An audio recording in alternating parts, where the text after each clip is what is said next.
நீங்க சில நேரம் இந்த பைக்ல கார்ல வாகனங்கள்ல போகும்போது இந்த மாதிரிக்கு ஹெட்செட் ஏர்போன் இந்த மாதிரிக்கு போட்டுக்கொண்டு சில நேரம் பாட்டு கேட்டுக்கொண்டு நீங்க வாகனம் ஓட்டி கொண்டு போயிருக்கலாம். சில நேரம் கோல் கதைச்சு கொண்டு இந்த மாதிரிக்கு போயிருக்கலாம். இதை விட பெரிய பாட்டு கேட்கிற மிஷின் எல்லாம் இந்த மாதிரிக்கு போட்டுக்கொண்டு நீங்க வாகனத்துல இதுக்கு முதல் போயிருக்கலாம். சில நேரம் உங்களை போலீஸ் வந்து மறிச்சு நிறுத்தி ஏதாவது இது போல போகக்கூடாது என்று சில நேரத்துக்கு சொல்லி இருக்கலாம். நீ கோல் கதைச்சு கொண்டு ஜாலியா இது போல நீங்க போயிருக்கலாம். ஆனா இனிமே போனா இது போல நீங்க இனிமே செஞ்சா உங்களுக்கு என்ன தெரியுமா நடக்கும்? போலீஸ் கூப்பிட்டு கதைச்சு போட்டு இல்லைன்னா போலீஸ் பார்த்துட்டு கண்டுகொள்ளாம அனுப்புறது அது போல இல்லை. நீங்க நீதிமன்றத்துக்கு போகணும். அதுக்கு பிறகு என்னென்ன நடக்கும்ன்ற எக்கச்சக்கமான விஷயங்களை நான் உங்களுக்கு சொல்ல போறேன். ஏன் திடீர்னு என்ன நடந்ததுன்னு தானே கேட்பீங்க. நான் உங்களுக்கு தெளிவா சொல்றேன். அது மட்டும் இல்ல, இன்னொரு முக்கியமான ஒரு விஷயம் உண்டு நடக்க போகுது. அதுவும் நடைமுறைக்கு இப்ப வருது. என்னண்டா இந்த போதை மாத்திரை, ஐஸ், டெப்லெட், இந்த மாதிரி கூஸ், இப்படி பல பல விதமான இந்த ஊசியாலை எல்லாம் போதை ஏற்றுறது இப்படி எல்லாம் பாவிக்க தொடங்குறாங்க. அப்ப இதெல்லாம் முழுமையா பாதிப்படைஞ்சதன் பிற்பாடுதான் பெற்றோர்களுக்கு அது சம்பந்தப்பட்டாக்களுக்கு தெரிய வருது. தொடக்கத்துல பாவிக்கும் போது கண்டுபிடிக்க முடியல. அப்ப நீங்க தொடக்கத்திலேயே உங்களோட பிள்ளைகள் இந்த போதைப் பொருள் பாவிக்கிறாங்களா இல்லையான்றதை கண்டுபிடிக்கிறதுக்கு ஒரு மிஷின் உண்டு உங்களோட பெற்றோர்கள் உங்களோட கைக்கு வரப்போகுது. இப்படி ஒரு உதாரணத்துக்கு இந்த மாதிரிக்கு மிஷின் ஒன்று உங்களோட கைக்கு வரப்போகுது.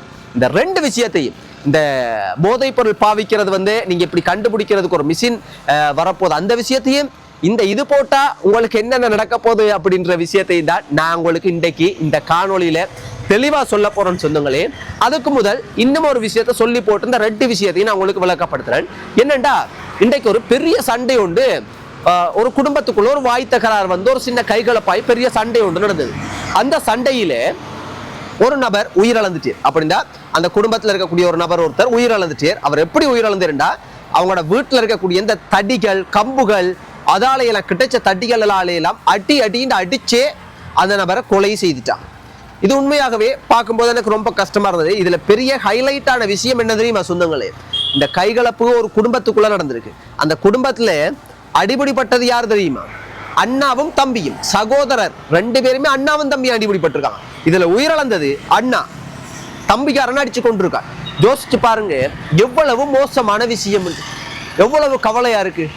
எவ்வளவு சண்டைகள் வந்தாலும் அது எப்படியாவது ஒருத்தர் விட்டு கொடுத்துட்டு போறது தானே வாழ்க்கை, அதுதானே சந்தோஷம், அதுதானே மகிழ்ச்சி. ஆனா அடிபடிப்பட்டு செத்து இருக்கிறாங்க. இந்த சம்பவம் இலங்கை நாட்டுல வெள்ளவாடு சொல்லப்படக்கூடிய போலீஸ் பிரிவுக்கு உட்பட்ட ஒரு சிங்கிள் ஏரியால இந்த சம்பவம் இன்றைக்கு பதிவாகி இருக்கு. சொந்தங்களே, கவனம். சின்ன சின்ன வாய்த்தக்கம், சின்ன சின்ன பிரச்சனை வந்தா முடிஞ்ச அளவுக்கு விட்டு கொடுத்து போங்க. சண்டை பிடிச்சி அடிபிடிப்பட்டு உயிர்களை கொண்டு நாங்க ஒன்றையும் காண போறது இல்லை. அப்படியெல்லாம் முடிஞ்ச அளவுக்கு செய்யாதீங்க. அதை தான் சொல்ல முடியும். இப்ப இது முதலாவது, இந்த ஏர்போன், ஹெட்செட் இந்த மாதிரிக்கு வீதிகள்ல நீங்க வீதியோரங்கள்ல நீங்களோ நானோ இப்படி போட்டுக்கொண்டு போனா இல்ல, நாங்க இது போல போயிருக்கிறோம், நானே பாருங்க வச்சிருக்கிறேன். அப்ப இந்த மாதிரி எல்லாம் போனா நீதிமன்றத்துக்கு தான் எங்களை கொண்டு போய் விடுவாங்க. போலீஸ் எச்சரிக்கை எல்லாம் வந்து தரமாட்டாங்க. ஃபைன் எல்லாம் போடுறத விட உடனடியாக வந்து நீதிமன்றத்துக்கு போற அளவுக்கு ஸ்ட்ரிக்டா ஒரு விஷயத்த வந்து நாட்டுல இப்ப வந்து கொண்டு வராங்க. ஏன் ஸ்ட்ரிக்டா இவ்வளவு அழுத்தமா அந்த விஷயத்தை கொண்டு வராங்கன்னா, இதுக்கு பின்னுக்கு சில முக்கியமான காரணங்கள் இருந்தாலும் முக்கியமான முதன்மையான காரணம் என்னன்னா, உங்களுக்கு தெரியும், இப்ப வீதி விபத்துக்கள், அதுல நிறைய எக்கச்சக்கமான விபத்துக்கள் நடக்குது. அந்த விபத்துக்கள்ல சின்ன ஆக்கள், பெரிய ஆக்கள், ஏகப்பட்ட ஆக்கள் இறந்து போற விஷயத்தை பார்க்க கிடைக்குது. அப்ப அந்த வீதி விபத்துக்கள்ல இந்த தொலைபேசி பாவிக்கிறது, கதைக்கிறது, பாட்டு கேட்கறது, இதுகளும் முக்கியமான விஷயமா வந்து முதன்மையான இடத்தை பிடிக்கிற காரணத்தினாலேயும் வீதியோரங்கள்ல போறவங்களும் அவங்களோட அந்த போன் அதுகள் இந்த மாதிரி ஹெட்செட் இதெல்லாம் பாவிச்சு கொண்டு போறது, இந்த மாதிரியான விஷயங்கள். அப்ப இது வந்து போன்ல கதைச்சு போட்டு கொஞ்சம் வச்சிருவாங்க. ஆனா இப்ப இந்த மாதிரி போது ரொம்ப நேரம், அதிக நேரம் பாட்டு கேட்டு கொண்டு போறது, இதுக்குள்ளேயே போயிருவாங்க. அதிக நேரம் கோல் கதைக்கிறது. இது வந்து வீட்டை கதைச்சு கொண்டு இருந்தா அது பிரச்சனை இல்லை, ஒரு பார்க்கல கதைச்சா பிரச்சனை இல்லை. வீதி ஓரத்தால வந்து இது போல நீங்க போகும்போது இது வீதி விபத்துக்கு வழிவகுக்குது. இந்த மாதிரியான காரணங்களால நீங்க இது போல இனிமே செய்யக்கூடாதுன்றத புரிஞ்சு கொள்ளுங்க. செய்தா நீதிமன்றத்துக்கு போகக்கூடிய சூழ்நிலை உங்களுக்கு ஏற்படும். பெரிய தொகை தண்டப்பணம், சில நேரத்துக்கு சிறை வாழ்க்கை வாழக்கூடிய அளவுக்கு கூட இதெல்லாம் நடக்கலாம்ன்ற அளவுக்குலாம் இது பேசப்படுது. இப்படி ஒரு விஷயம் அரசாங்கத்தினுடைய தரப்புல வெளிவந்திருக்கு. இன்றைக்கு ஒரு பேசு பொருளா இதெல்லாம் பார்க்க கிடைச்சது சொந்தங்களே. அடுத்த என்னண்டா முக்கியமான பிரச்சனையே இதுதான், போதைப் பொருள். உங்களோட பிள்ளைகள் பாவிச்சா நீங்க பாவிக்கிறாங்களா இல்லையான்றதை கண்டுபிடிக்கிறதுக்கு மிஷின் வரப்போகுது. அந்த மிஷின் ஒரு உதாரணத்துக்கு இந்த மாதிரி ஒரு குட்டி மிஷின் வைங்க, இதை விட குட்டி மிஷின். இதை எங்க வாங்குறது, எப்படி உங்களோட கைக்கு வரும் என்னண்டா சொந்தங்களே, இது அரசாங்கம் இந்த போதைப் பொருள், இப்ப தற்போது இருக்கிற அரசாங்கம் போதைப் பொருள் ஒழிக்கிறதுக்கு கடுமையா முயற்சி செய்யறாங்க. எப்படி எல்லாம் இதை கட்டுப்படுத்துறது, எப்படி கொண்டு வரதுன்றத புதிய புதிய யோசனைகள், புதிய புதிய முயற்சிகள், புதிய புதிய திட்டங்களை ஒவ்வொரு நாளும் வகுத்து கொண்டிருக்காங்க. அதுல அரசாங்கத்தினுடைய உயர்மட்ட குழு அதுல கதைச்சு அவங்க ஆலோசிச்சு ஒரு முடிவொண்டு ஒரு விஷயம் மட்டும் கொண்டு வந்திருக்காங்க. என்னண்டா, ஒரு இளம் பிள்ளைகளோ யாராக இருந்தாலும் ஒருத்தவங்க கூட கட்டுப்பாட்டுக்குள்ள இருப்பாங்க. பெற்றோர்கள் முக்கியமா பிள்ளைகள் மீது அன்பும் அரவணைப்பும் பாசமும் பொறுப்பும் இருக்கிறது பெற்றோர்களுக்கு. அப்ப பெற்றோர்களே தங்களோட பெரிய பிள்ளைகளோ சின்ன பிள்ளைகளோ போதைப் பொருள் பாவிக்கிறாங்களா இல்லையான்றது அவங்களே கண்டறியக்கூடிய ஒரு சூழ்நிலை இருந்தா கொஞ்சம் எச்சரிக்கையாக முன்னாயத்தமாக இதுகளை குறைக்கிறதுக்கு சில நேரத்துக்கு இன்னும் இலகுவா இருக்கும்ன்ற அடிப்படையில என்ன செஞ்சிருக்காங்கடா, மருந்தகங்கள், பார்மசி மருந்தகங்கள், மருந்தக விற்பனை நிலையங்கள் இது போல சரியான முறையில் அனுமதி பெற்று இந்த மாதிரிக்கான மிஷின்களை விற்பனை செய்யறதுக்கு அவங்க ஒரு நாட்டுக்குள்ள அந்த மிஷின்களை கொண்டு வரதுக்கு இந்த மாதிரியான புதிய முயற்சி அரசாங்கம் எடுத்திருக்காங்க. நீங்க மிகப்பெரிய தொகை இல்லாம ஒரு குறிப்பிட்ட ஒரு தொகையில அந்த மிஷினை வாங்கினா நீங்க அது பாவிக்கிறாங்களா இல்லையா என்ன ஏதுன்றதை நீங்களே அதை பார்த்து கொள்ளலாம் என்ற ஒரு விஷயம் உண்டு. ஒரு முயற்சியை அரசாங்கம் இந்த முயற்சி எடுத்திருக்காங்க. நீங்க என்ன நினைக்கிறீங்க சொந்தங்களே? இந்த பாட்டு கேட்டுக்கொண்டு அதே மாதிரிக்கு கோல் கதைச்சு கொண்டு இது போல போற விஷயங்கள், இந்த மாதிரி இந்த திட்டம் இதை நிறுத்தணும், இதெல்லாம் நீதிமன்றம் அளவுக்கு கொண்டு போகணும் என்ற கடுமையான சட்ட திட்டங்கள் எல்லாம் கொண்டு வரது சிறந்தது என்று நினைக்கிறீங்களா? இல்லண்டா இதை விட நாட்டில் முக்கியமான விஷயமெல்லாம் இருக்கு, இதெல்லாம் இப்ப முக்கியம் இல்லை, இதெல்லாம் ஒரு கவர்ச்சியான பாக்குறதுக்கு கவர்ச்சி போல இருக்குமான இதெல்லாம் நடைமுறைக்கு சாத்தியமற்றது இது போல நினைக்கிறீங்களா? இல்லடா நல்ல மட்டும் நினைக்கிறீங்களா? உங்களோட கருத்துக்களை சொல்லுங்க. அதே போல போதைப் பொருள் பாவிக்கிற இந்த விஷயத்துக்கெல்லாம் மிஷின் பெற்றோர்கள கைக்கு கொண்டு வரக்கூடிய ஒரு முயற்சியை அரசாங்கம் எடுத்திருக்கிறாங்க.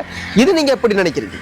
உங்களோட கருத்துக்களை சொல்லுங்க. இதெல்லாம் பார்க்கும்போது சந்தோஷமா இருக்கு, மகிழ்ச்சியா இருக்கு, புது புது முயற்சி எடுக்கிறாங்க. ஆனா கவலை என்னடா சொந்தங்களே, நாட்டுல இன்னும் மரக்கறி விலை, அரிசி விலை, பெட்ரோல் விலை, டீசல் விலை, இப்படி ஏகப்பட்ட பொருட்களினுடைய விலைகள் கூடுதலா ஒரு அரசாங்கத்துல ஒர்க் பண்ணக்கூடியவராக இருந்தா கூட ஒரு நாளைக்கு அவங்களோட சாப்பாட்டு செலவுகள் ஒவ்வொரு நாளும் இப்படி பார்க்கும்போது மாசத்துக்கு கட்டுப்படுத்துறது சமாளிக்கிறது பெரிய ஒரு கஷ்டமான நாட்டில் போய் கொண்டிருக்குது. கரண்ட் பில் கட்டுறதா, தண்ணி பில் கட்டுறதா, பைக்குக்கு பெட்ரோல் அடிக்கிறதா, வீட்டை சாப்பாட்டுக்கு சாப்பாட்டு செலவை பார்க்கறதா, உடுப்பு உடுத்துறதா, உடுப்பை கழுவுறதா, செம்போ போத்தல் வாங்குறதா, சோப் வாங்குறதா, டூத் பிரஷ் வாங்குறதா, எதை வாங்குறது, எப்படி இதை கட்டுப்படுத்துறது, இதுக்கெல்லாம் எங்க இருந்து உழைக்கிறதுக்கு இதெல்லாம் வர்ற வருமானம் போத மாட்டேங்குதுன்னு ஏகப்பட்டு மக்கள் ஒவ்வொரு நாளும் கணவன் மனைவியும் வேலை செய்யறாங்க, பிள்ளைகளும் வேலை செய்யறாங்க, குடும்பத்தில் இருக்கிற 5 பேர் இருந்தாலும் 5 பேருமே வேலை செய்யக்கூடிய போராடக்கூடிய மிகவும் இக்கட்டான சூழ்நிலையில ஒவ்வொரு குடும்பங்களும் வாழ்றாங்கன்றது கண்கூடா பார்க்க கிடைக்குது. இந்த பொருளாதார சுமை எப்ப இலங்கை நாட்டுக்கு குறையும்? இல்லண்டா இதே பொருளாதார சுமையோட தான் இலங்கை நாட்டில் இருக்கிற மக்கள் பயணம் செய்ய வேண்டி இருக்குமா? இது என்ன நாட்டுக்கு, இலங்கை நாட்டுக்கு கிடைக்க பெற்ற ஒரு சாபமா? எனக்கு தெரிஞ்சு நான் சின்னன்ல இருந்து பிறந்தையில இருந்து பார்க்கிறேன், உழைக்கிறது சாப்பிடுறது தாண்டி வறுமை கோட்டுக்கு கீழே இருக்கிற அதிகமானவங்க ஒரு குறிப்பிட்ட அந்த கோட்டை தாண்ட முடியாம வாழ்ந்து இறந்து மடிஞ்சு போறதான் நான் பிறந்தையிலிருந்து அதிகமாக பார்க்கிறேன். குறிப்பிட்ட மேல்மட்டத்தில் இருக்கிறவங்களே சில நேரத்துக்கு விழுந்து போறாங்க. இது போல மோசமான சூழ்நிலை இலங்கை நாட்டில் ஆட்கொண்டுட்டு இந்த மாதிரியான விஷயங்கள் எல்லாம் மோசமா இருக்கு. பார்க்கும்போது நீங்க என்ன நினைக்கிறீங்க சொந்தங்களே? இன்றைக்கு சில விஷயங்களை நான் உங்களுக்கு தெளிவா சொல்லியிருக்கிறேன். நான் என்னுடைய குடும்பம் எல்லோரும் சந்தோஷம் மகிழ்ச்சியா இருக்கணும்னு நீங்க எல்லாருமே கடவுளை வேண்டிக் கொள்ளுங்க. அதுபோல நீங்களும் சில சொந்தங்கள்லாம் கதைக்கிற நீங்க முன்னாத்து கூட சந்திச்சிருந்தால் அமெரிக்கால இருந்து ஒரு அம்மா ஒருத்தவங்க வந்திருந்தாங்க. அமெரிக்கால இருந்து அவங்க என்னுடைய காணொலிகளை எல்லாம் விரும்பி பார்க்கிறவங்க. இது போல நிறைய சொந்தங்கள் என்னுடைய எல்லாம் கதைக்கிற நீங்க. அதனால நீங்களும் இலங்கையில மட்டுமில்ல, உலகத்துல அமெரிக்கால இல்ல, சுவிஸ்ல இல்ல, கனடால இல்ல, எந்த நாடா இருந்தாலும், எந்த நாடு எந்த மூலையில இருந்தாலும் நீங்களும் உங்களோட குடும்பத்தோட உங்களோட பிள்ளைகளோட சந்தோஷம் மகிழ்ச்சியா வாழணும் என்று நானும் கடவுளை வேண்டிக் கொள்கிறேன். குட் நைட் சொந்தங்களே, குட் நைட், ஸ்வீட் ட்ரீம்ஸ், பாய்.